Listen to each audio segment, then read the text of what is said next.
اللہ کے خاطر ایک اجتماعیت میں جڑے ہوئے لوگوں کے درمیان آ جاتا ہے، ایون گھر والوں کے بارے میں آ جاتا ہے، بھائی بھائی کے بارے میں آ جاتا ہے، ماں باپ کے بارے میں آ جاتا ہے، اولاد کے بارے، انا للہ و انا الیہ راجعون۔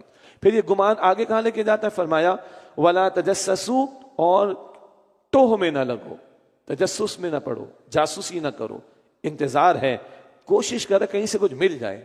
ہاں کبھی ان لاکڈ اپنا اسمارٹ فون یا لیپ ٹاپ چھوڑ جائے، میں چیزیں تو دیکھ لوں اس کی، ہاں تجسس ہے۔ لیٹر آئے، اچھا چلو اسٹیپل لگا ہوا ہے نا، کھول کے پڑھ لے، دوبارہ اسٹیپ لگا دوں گا، کیوں آخر؟ اس کا پاس کوڈ پتہ تو چل جائے، ذرا میں کچھ معلوم کر لوں، کیوں آخر؟ یہ ہے بدگمانی کا اگلا اسٹیپ۔ اب تجسس میں کیا ہے؟ اچھا فجر میں میری مسجد میں نہیں آ رہا نا، میں تہجد سے بیٹھ جاتا ہوں، کبھی تو نکلے گا باہر، تو پتہ تو چل جائے گا کہ یہ چھٹیاں مار رہے ہیں، کہیں اور جا رہا ہے، ہو سکتا ہے۔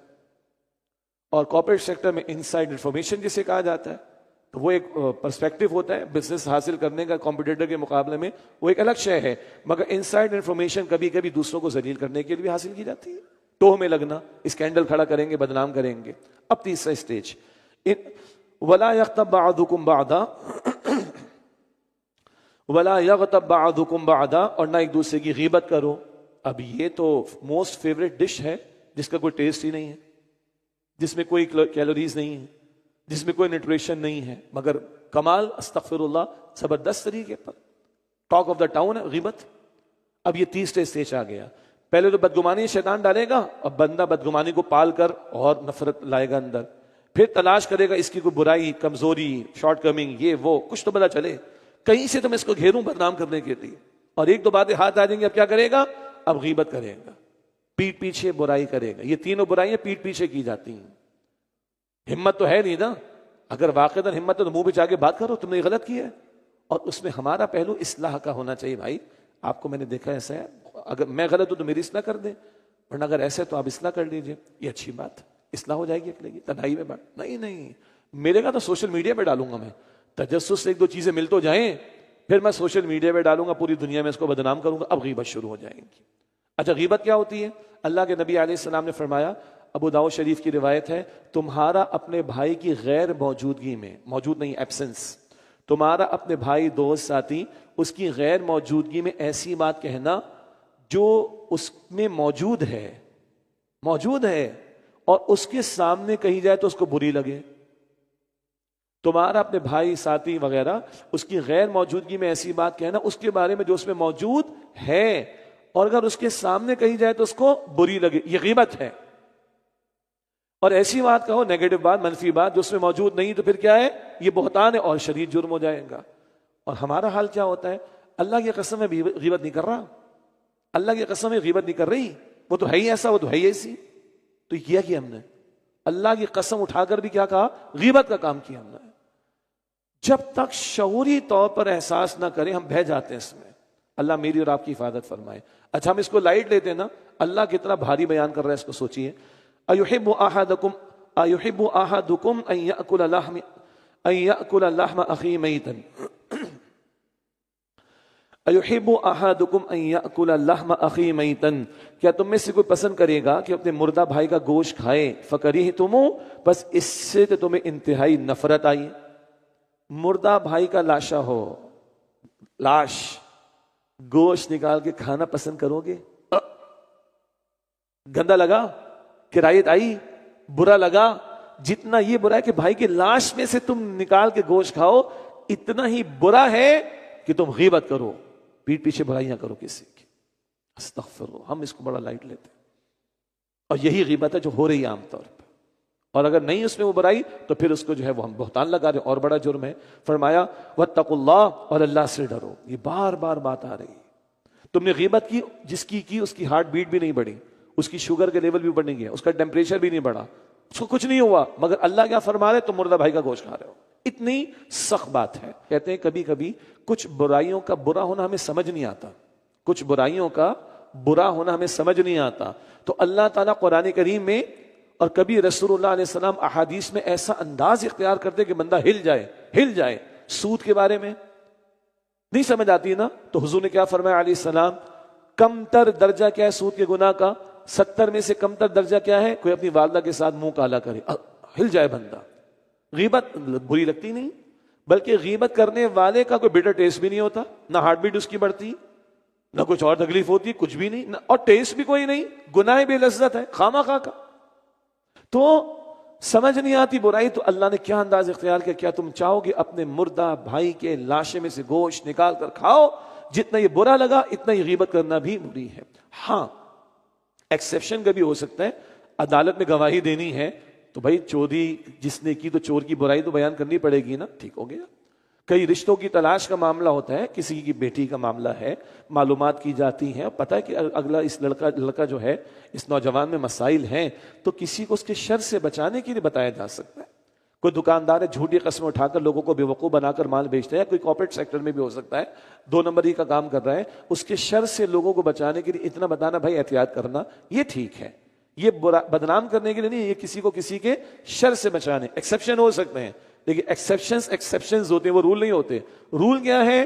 کیا تم اپنے مردہ بھائی کے لاشے میں سے گوشت کھانا پسند کرو گے؟ تمہیں کرایت آئی، جتنا یہ برا ہے اتنا ہی غیبت کرنا برا ہے. واتقوا اللہ، اور اللہ کی نافرمانی سے ڈرو. ان اللہ تواب رحیم، بے شک اللہ بہت توبہ قبول فرمانے والا، نہایت رحم فرمانے والا ہے. یہ 3 برائیاں اور آئیں جو پیٹھ پیچھے کی جاتی ہیں، بدگمانی، پھر تجسس، اور پھر غیبت کی طرف بندہ بڑھتا ہے. اللہ تعالی ہم سب کی حفاظت فرمائے.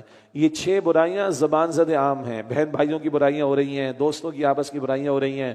4 بیٹھے ہوئے، ایک اٹھ کے گیا، 3 اس کے بارے میں شروع ہو گئے. سامنے بات کرو نا، اگر برائی کسی میں تو اس کی اصلاح کی نیت سے سامنے جا کے بات کرو اس سے. یہ کیا اٹھ کے گیا تو 3 شروع ہو گئے، وہ آگے ایک گیا باقی 3 اس کے بارے میں شروع ہو گئے. یہ کیا چیز؟ اللہ ہمیں محفوظ رکھے. اس سے دل پھٹتے ہیں، نفرتیں پیدا ہوتی ہیں، امت تار تار ہوتی ہے، معاشرہ تباہی کا شکار ہوتا ہے. آج دیکھ لیجئے، اعتماد نہیں، اعتماد کی فضا نہیں، اور دوسرے کو دیکھ کر نفرت پیدا ہو رہی ہوتی ہے، غصہ آ رہا ہوتا ہے، سامنے آ کے غصہ آ رہا ہوتا ہے. کیوں؟ ان بیماریوں اور برائیوں کی وجہ سے دل پھٹتے ہیں. اللہ تعالیٰ ان برائیوں سے ہم سب کی حفاظت فرمائے. اب ایک عالمگیر سطح کی بات ہے، یونیورسل لیول کی بات ہے. اسلامی معاشرے کے لیے تو رہنمائی ہے، اسلامی ریاست کے لیے تو ہدایات ہیں، لیکن دنیا میں اور لوگ بھی تو ہیں، اور ممالک ہوں گے، معاشرے ہوں گے. ان کے ساتھ کس بنیاد پر ہمارا تعلق ہو سکتا ہے؟ کیا اس کی ایک یونیورسل بیسس ہو سکتی ہے؟ اس کا ذکر اگلی آیت میں فرمایا، یا ایھا الناس انا خلقناکم من ذکر و انثی، اے انسانوں بے شک ہم نے تمہیں ایک مرد اور ایک عورت سے پیدا فرمایا، آدم و حوا علیہم السلام. وجعلناکم شعوبا وقبائل لتعارفوا، اور ہم نے تمہیں مختلف قوموں اور قبیلوں میں بنایا ہے، یعنی لتعارفوا، تاکہ آپس میں ایک دوسرے کا تعارف حاصل کر سکو. سب کو اللہ نے پیدا کیا، اور اولین والدین آدم و حوا علیہم السلام. باقی کنبے، قبیلے، خاندان، برادریاں، یہ تقسیم تعارف کے لیے ہے. ایک بات آ گئی. اگلی بات فرمایا کہ ان اکرمکم عند اللہ اتقاکم، بے شک اللہ تعالیٰ کے نزدیک تم میں سب سے زیادہ عزت والا وہ ہے جو سب سے بڑھ کر اللہ کا تقوی اختیار کرے، سب سے بڑھ کر گناہوں سے بچنے والا ہو. اللہ کے ہاں تقوی کی اہمیت ہے. حجۃ الوداع کا خطبہ ذہن میں لے کر آئیے. گورے کو کالے پر، کالے کو گورے پر، عربی کو عجمی پر، عجمی کو عربی پر کوئی فضیلت نہیں سوائے تقوی کے. اللہ اکبر. کسی کو کسی پر کوئی فضیلت نہیں سوائے تقوی کے. اچھا، مال کو بنا لے بنیاد فضیلت، مال ہوگا تو فضیلت ہوگی، تو بھی کیسا معاشرہ ہوگا؟ ہر کوئی مال کی دوڑ میں آگے بڑھے گا، قتل بھی کرے گا، چوری بھی کرے گا، ڈاکے بھی ڈالے گا، قوم کو بھی بیچے گا. کیوں؟ مال ہے تو عزت ہے. یہی معاشرہ، اور ہے معاشرہ آج ہمارا ایسا. کئی مرتبہ یہ حرکتیں سامنے آ رہی. تو اگر مال کو بنیاد بنائیں گے یہ مسئلہ آ جائے گا. اگر نسل کو بنیاد بنائیں گے تو پھر نسلی بنیاد پر تفاخر آئے گا. ہم اعلیٰ نسل کے، گھٹیا نسل کے. یہود کہتے ہیں ہم اعلیٰ نسل ہیں، باقی سارے گھٹیا ہیں. کبھی اور لوگوں کا بھی تصور ہے، گورے کو کالے پر، کالے کو گورے پر کوئی فضیلت. پھر تو یہ مسائل پیش ہوں گے، رنگ کی بنیاد پر، نسل کی بنیاد پر، خطوں کی بنیاد پر، مال کی. ساری دنیا میں تباہی ہے. لیکن اگر معیار یہ ہو کہ کس میں خوف خدا زیادہ ہے، نیکی میں کون آگے ہے، خیر میں کون آگے، اب کیسا معاشرہ ہوگا؟ اب کیسا معاشرہ ہوگا؟ سبحان اللہ. ہر بندہ خیر میں آگے بڑھے گا، ہر بندہ نیکی میں آگے بڑھے گا. وہ معاشرہ کتنا پیارا ہوگا. تو ایک یونیورسل بردرہڈ کی بھی بیسس قرآن دے رہا ہے، عالمگیر بھائی چارے کی بنیاد بھی قرآن پاک دے رہے، اور انسانیت کو یہ جنگیں، نفرتیں، عداوتیں، قتل و غارت گری اور کیسی کیسی ڈومیننس کی کوششیں، یہ اعلیٰ یہ ادنا، اس سب ختم ہو سکتا ہے اگر اس آیت کو بنیاد بنا کر انسانیت کو چلانے کی کوشش کی جائے. ان اکرمکم عند اللہ اتقاکم، بے شک اللہ تعالیٰ کی نگاہوں میں تمہیں سب سے بڑھ کر عزت والا وہ ہے جو سب سے بڑھ کر اللہ سبحانہ وتعالیٰ کا تقوی اختیار کرے۔ ان اللہ علیم خبیر، بے شک اللہ خوب علم رکھنے والا، خوب خبر رکھنے والا ہے۔ اب اگلی دو آیات میں بڑا ایک پیارا مقام ہے، اسلام اور ایمان ہم معنی کے طور پر آتے ہیں، جو مسلم ہوگا وہ مومن ہوگا، جو مومن ہوگا وہ مسلم ہوگا۔ ابراہیم علیہ السلام کے لیے حنیفہ مسلمہ کے الفاظ، مسلم کا لفظ بھی آیا، تو اسلام اور ایمان سینونیمز کے طور پر استعمال ہوتے ہیں، مگر ایک باریک فرق ہے، اس مقام پر ابھی آ رہا ہے۔ کچھ لوگ تھے نئے نئے اسلام لائے، تو انہوں نے آ کر یعنی جتایا بھی بھائی ہم تو اسلام لے آئے ایک، اور یہ بغیر جنگ کیے اسلام قبول انہوں نے کیا، تو کچھ اور زیادہ چاہ رہے تھے کہ فیور ہو، تو انہوں نے آ کے دعویٰ کہ ہم ایمان لے آئے، ہم ایمان لے آئے، ہم ایمان لے آئے۔ ان سے کہا جا رہا ہے ایمان نہیں لائے ہو، اسلام لائے ہو۔ یہ مقام ہے جہاں اسلام اور ایمان میں فرق ابھی ہم سمجھیں گے۔ قالت الاعراب آمنا، دیہاتیوں نے کہا ہم ایمان لائے۔ دیہات کے قصبوں میں سے کہیں سے کچھ لوگ آئے، بنو اسد کا قبیلہ تھا اور وہ ایمان لانے کا دعویٰ کر رہے ہیں۔ قالت الاعراب آمنا، دیہاتیوں نے کہا ہم ایمان لے آئے۔ قل لم تؤمنوا، آپ فرما دیجئے تم ابھی ایمان نہیں لائے ہو، ولکن قولوا اسلمنا، لیکن یوں کہو کہ ہم اسلام لائے ہیں، ہم نے اسلام قبول کیا۔ ولما يدخل الایمان فی قلوبکم، اور ابھی تو ایمان تمہارے دلوں میں داخل ہی نہیں ہوا ہے۔ اب پتہ چلا اسلام ان کا قبول، ایمان کا دعویٰ قبول نہیں، اور بتایا جا رہا ہے ایمان ابھی تمہارے دلوں میں داخل نہیں ہوا۔ آگے فرمایا وَإِن تُطِيعُوا اللَّهَ وَرَسُولَهُ، اور اگر تم نے اللہ سبحانہ وتعالیٰ اور اس کے رسول علیہ السلام کی اطاعت کی، لَا يَلِتْكُم مِّنْ أَعْمَالِكُمْ شَيْئًا، تو اللہ تمہارے اعمال کے ثواب میں سے کچھ کمی نہیں کرے گا۔ إِنَّ اللَّهَ غَفُورٌ رَحِيمٌ، بے شک اللہ سبحانہ وتعالیٰ بہت بخشنے والا، نہایت رحم فرمانے والا ہے۔ تو یہاں پر ایک اور بات آئی ہے، اگر اللہ رسول کی اطاعت کرتے رہو گے، اسلام قبول کرتے ہی، نیا نیا اسلام ابھی قبول کیا ہے تم نیک اعمال پر لگ جاؤ تو اجر تمہارا اللہ کے ہاں محفوظ ہے۔ ہمیں تو یہ زیرو ہے معاملہ، زیرو کے رائٹ سائڈ پر ساری پازیٹیو فگرز ہوتی ہیں، ایمان میں بڑھتے جاؤ گے رائٹ کی طرف، اور زیرو کے لیفٹ سائڈ پر ساری نیگیٹیوٹی ہے، یہ کفر اور نفاق کا پہلو ہے۔ یہ ابھی زیرو پر ہے، نئے نئے داخل ہوئے ہیں، ابھی ایمان دلوں میں داخل نہیں ہوا ہے، نئے نئے اسلام میں داخل ہوئے ہیں، اسلام قبول کیا، ابھی ایمان دلوں میں داخل نہیں ہوا ہے، لیکن ان کو بھی بشارت دی جا رہی ہے نیک اعمال کرو گے تو اللہ کے ہاں قابل قبول ہوں گے، اللہ تمہارے اجر میں کمی نہیں کرے گا۔ اب سوال ہے پھر ایمان کیا ہے؟ اگر ان کے اسلام کے دعوے کو قبول کیا گیا اور ایمان کا دعویٰ قبول نہیں کیا گیا تو پھر ایمان کیا ہے؟ آگے اب اگلی آیت ہے انما المؤمنون الذين آمنوا بالله ورسوله ثم لم يرتابوا، بے شک ایمان والے تو صرف وہ لوگ ہیں جو اللہ تعالیٰ اور اس کے رسول علیہ الصلوۃ والسلام پر ایمان لائے، اولئک وجاہدوا باموالهم ثم لم يرتابوا، پھر کسی شک میں مبتلا نہ ہوئے۔ کون ایمان والے؟ اللہ اور اللہ کے رسول پر ایمان لائے، کس کیفیت میں؟ ثم لم يرتابوا، پھر کسی شک میں نہ پڑے، وجاہدوا باموالہم وانفسہم فی سبیل اللہ، اور انہوں نے اللہ کی راہ میں اپنے مال اور اپنی جانوں سے جہاد کیا، اولئک ھم الصادقون، یہی لوگ سچے ہیں۔ کہ یہ مومن کی یا ایمان کی جامع اور مانع قسم کی تعریف ہے۔ کیا مطلب؟ جامع کا مطلب کمپریہنسو، پوری بات آ گئی، مانع کا مطلب منع کرنا۔ اب اس تعریف میں کسی اور ایڈیشن کی گنجائش نہیں چھوڑی اللہ تعالیٰ نے، یہ پکے مومن کی جامع اور معنی ایبسولوٹ تعریف آ گئی۔ وہ کیا ہے پکا سچا ایمان؟ اللہ رسول پر ایمان لاؤ، کیسا؟ دل میں شک نہ ہو، دل میں شک نہ ہو۔ ان نئے نئے والوں کو کیا کہا؟ ابھی ایمان میں تمہارے دلوں میں داخل نہیں ہوا۔ اور صحابہ کی شان ہم نے کیا پڑھی جس سورہ حجرات میں وَزَيَّنَهُ فِي قُلُوبِكُمْ، اللہ نے تمہارے دلوں میں اس کو مزین کر دیا۔ تو صرف اقرار والا اسلام قابل قبول نہیں، ایمان کا دعویٰ جو دل میں ایمان ہو وہ بھی ضروری۔ اسی لیے ہم بچپن سے پڑھتے آئے ہیں اقرار باللسان و تصدیق بالقلب، زبان کا اقرار ہے، دل کی تصدیق ہے۔ تو دل والا ایمان کسی شک میں مبتلا نہ ہوئے، دل ٹھک گیا اللہ اور اللہ کے رسول پر علیہ السلام۔ اچھا ایمان جو دل میں ہے پتہ کیسے چلے گا ہے کہ نہیں؟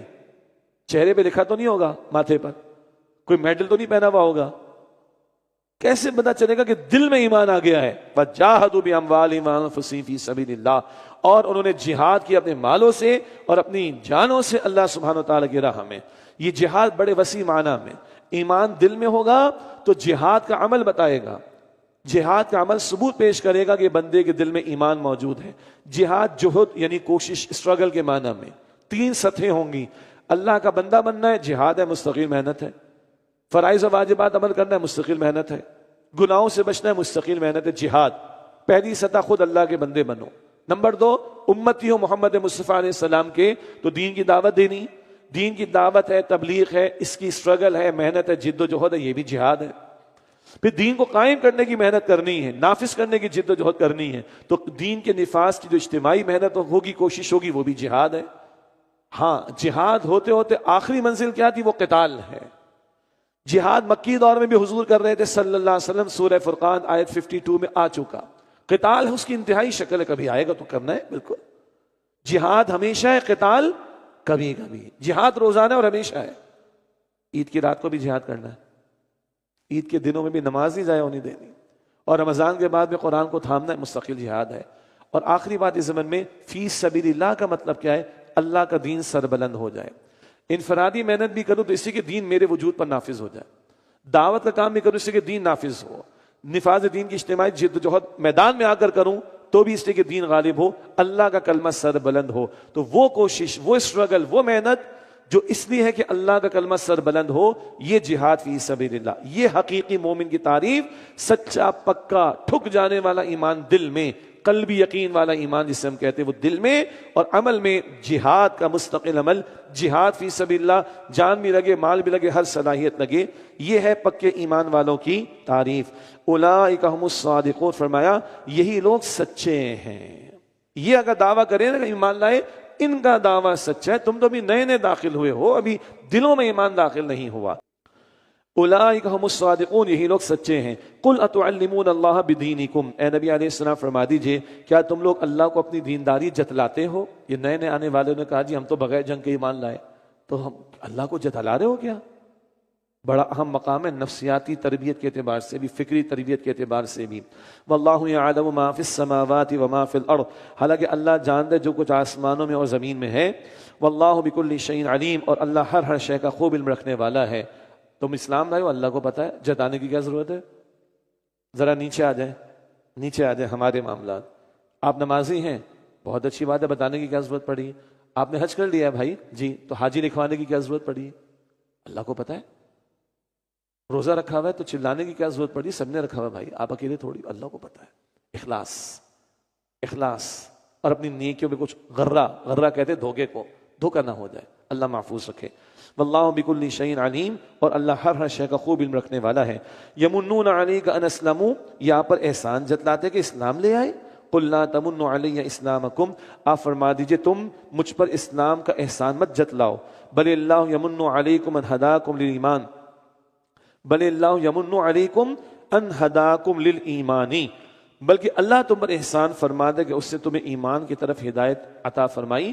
ان کنتم صادقین، اگر تم سچے ہو۔ یہ تو اللہ کا فضل ہے کہ اس نے اسلام کی توفیق دے دی، ایمان کی دولت دے دی، نیک اعمال کی توفیق دے دی، اللہ کا احسان مانو، نہ کہ جتلاؤ اور اعلانات کرو اور اپنی عبادت کے چرچے کرو۔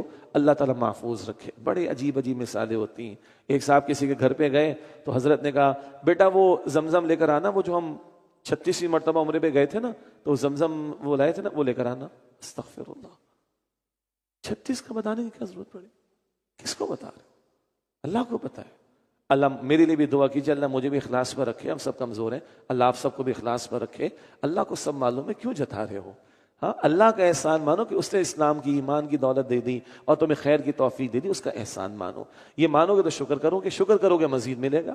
سورہ ابراہیم کی آیت نمبر 7 ہے، لئن شکرتم لازیدنکم، شکر ادا کرو گے اللہ فرماتا ہے مزید نعمتیں میں تمہیں عطا کروں گا۔ فرمایا بل اللہ یمن علیکم ان ہداکم للایمان، بلکہ اللہ تم پر احسان فرماتا ہے کہ اس نے تمہیں ایمان کی طرف ہدایت فرمائی۔ ان کنتم صادقین، اگر تم سچے ہو۔ ان اللہ یعلم غیب السماوات والارض، بے شک اللہ تعالیٰ آسمانوں اور زمینوں کی سب پوشیدہ باتیں جانتا ہے۔ واللہ بصیر بما تعملون، اور اللہ خوب دیکھنے والا ہے اے لوگو جو تم اعمال کر رہے ہو۔